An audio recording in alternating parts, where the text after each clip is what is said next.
नववर्ष अवसर में शुभेच्छा वार्ता देइछन्ति गुरुजी डॉक्टर चंद्रभानु शतपथी। वर्ष समस्त भलरे कटिबो बोली आशा प्रकाश करिसेंति गुरुजी। से भली 2024 रे बन्या बात्या भली प्राकृतिक विपर्यय कम हेउ बोली कहिसेंति डॉक्टर चंद्रभानु शतपथी।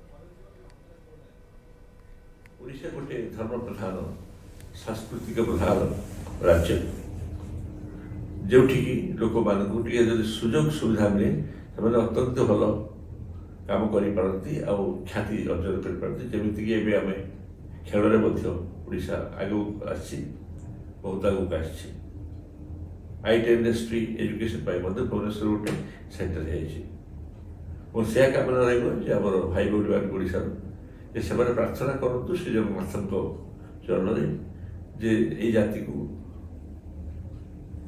आनंद ए वर्षा बीतवाई से सहायक हूँ कृपा करूँ। मु ओडिशार एवं प्रत्येक ओडियावासी सी जो रही था कहीं प्रत्येक ओडियावासी सी ओडिशा था बाहर परिवार सुख शांति एवं समृद्धि मंगल कामना करुच्ची। जय श्री जगन्नाथ, जय श्री साई।